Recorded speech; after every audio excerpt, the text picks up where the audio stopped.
এবার জিজ্ঞেস করুন इस बार कितना होगा। আজকে নাকি বলেছেন দুঃশাসন বাবুদার দুই চোখে, এক চোখে দুর্যোধন আর এক চোখে দুঃশাসন,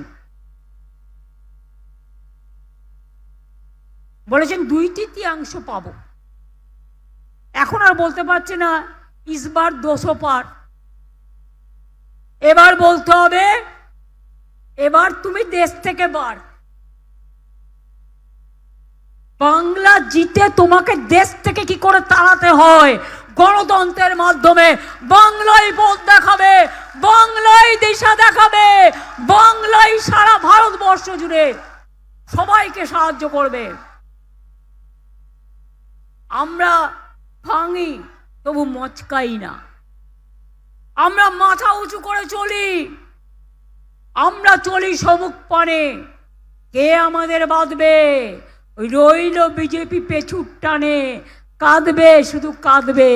আর তারপরে খোকা বাবুরা যারা নাম কাটছো মানুষের ওপর অত্যাচার করছো, কাউকে কাউকে দিল্লিতে পাঠিয়ে ইলেকশনের সময় দিল্লি কা লাড্ডু দেখাচ্ছ, তাদের বলি दिल्ली का लड्डू जो खाता है वो भी पछताता है और जो नहीं खाते हैं वो भी पछताते हैं। अब दिल्ली का लड्डू ज्यादा खा लिया और खाने का जरूरत नहीं है, आप दिल्ली संभलाइए।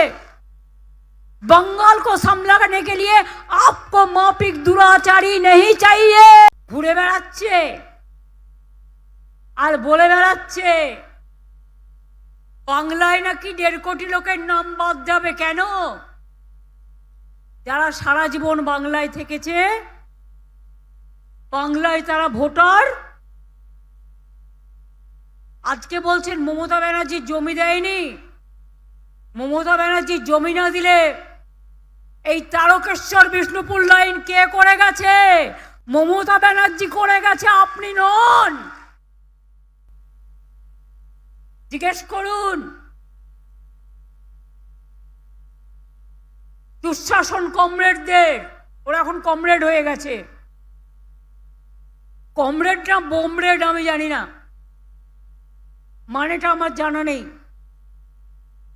আমি যদি জমি না দিতাম তাহলে ইসিএল এর জমিগুলো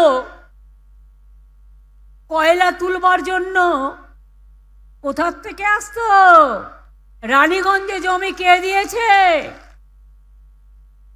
জামুরিয়ায় জমি কে দিয়েছে? বাঁকুড়ায় জমি কে দিয়েছে? বনগা পেট্রোপোলে জমি কে দিয়েছে? ঘোকসাডাঙ্গায় জমি কে দিয়েছে? চ্যাংরাবান্ধ মালবাজারে জমি কে দিয়েছে? অন্ডাল এয়ারপোর্টের জমি কে দিয়েছে? পানাগড়ের জমি কে দিয়েছে?